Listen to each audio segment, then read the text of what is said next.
Assalamualaikum warahmatullahi wabarakatuh. Selamat pagi anak-anakku. Bagaimana kabarnya hari ini? Sehat semua ya? Oke, hari ini kita lanjutkan. Kita belajar tentang organ reproduksi pada perempuan. Ya, kita lihat gambar di sini ya.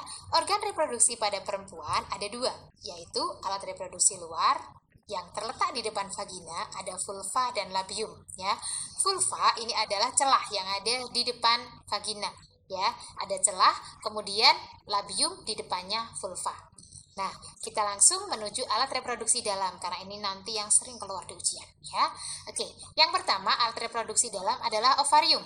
Ovarium di sini berfungsi untuk memproduksi sel telur atau ovum ya. Setelah sel telur diproduksi, maka sel telur itu akan terlepas dari ovarium. Kemudian terjadilah proses yang disebut ovulasi ya. Apa anak-anakku namanya? Ovulasi. Ya, betul sekali.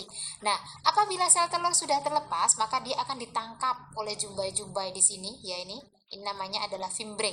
Nah, di fimbre ini fungsinya untuk menangkap ovum.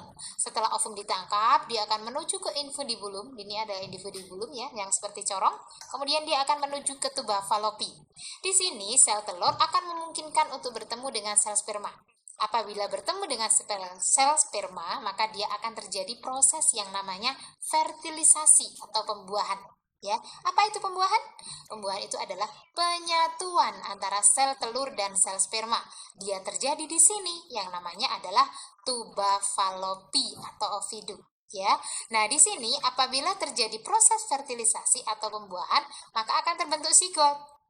Zigot itu akan berkembang melalui pembelahan morula, blastula sampai dengan blastosit, maka dia akan menuju ke uterus, akan terimplantasi ke dinding rahim atau endometrium.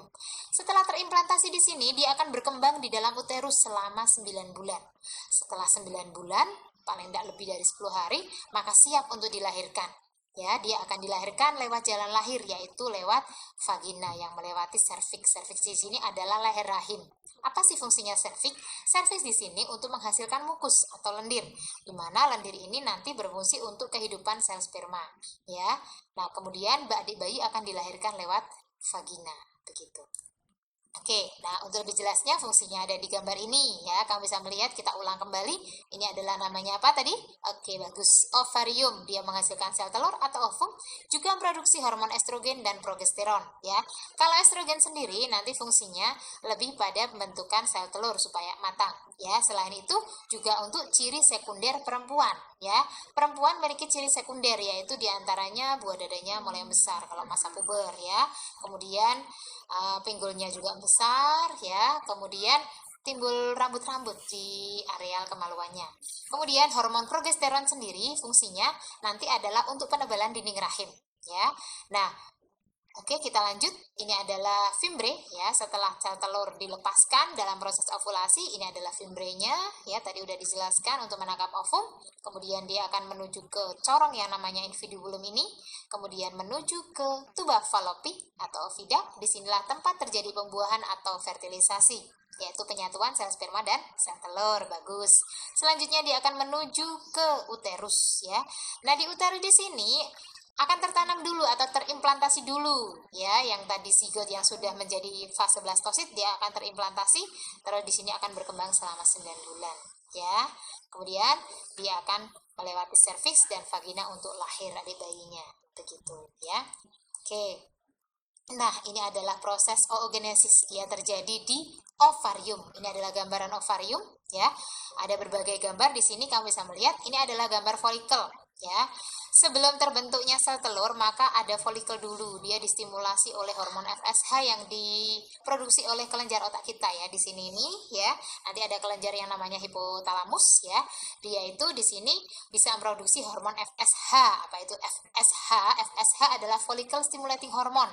Dia bisa menstimulasi folikel di sini sampai dia berkembang folikelnya menjadi matang.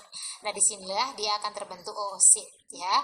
Yang dimulai dari mana oogenesisnya? Yaitu oogonium, dia melakukan pembelahan secara mitosis ya, akan menjadi oosit primer yang jumlah kromosomnya sama, yaitu 46. Kemudian akan terjadi pembelahan meiosis 1 ya, yang nanti hasil anakannya adalah separohnya dari sel induk, yaitu 23 kromosom ya. Bedanya kalau tadi di spermatogenesis ya, kemarin kita udah bahas, pada spermatogenesis itu akan menghasilkan spermatosit sekunder ya, semuanya. Nah, tapi kalau pada oosit ya, oosit primer itu setelah membelah dia menghasilkan oosit sekunder ada dua. Yang satu dia fertil, subur, dia akan tetap nanti bisa melakukan pembelahan dan menjadi ovum pada akhirnya. Tapi yang satunya polosit atau nanti akan mati menjadi badan polar 1, kemudian setelah meiosis 2 menjadi badan polar semuanya ya. 1 2 3. Nah, di sini badan polarnya akan mati semua dan yang dihasilkan dalam proses oogenesis itu hanya satu sel telur gitu. Jadi dalam waktu 28 hari seorang wanita itu bisa memproduksi satu sel telur untuk yang normal ya. Kemudian selain itu pada ovarium juga diproduksi hormon estrogen dan juga progesteron yang tadi udah kita jelaskan ya. Nah, apabila nanti sudah terlepas proses ovulasi di sini sel telurnya ya, maka setelah ovulasi sel telur akan berjalan di fimbre dan seterusnya tadi. Nah, kemudian folikelnya itu akan membentuk korpus luteum ya. Nah, korpus luteum inilah yang akan memproduksi progesteron nanti akhirnya ya.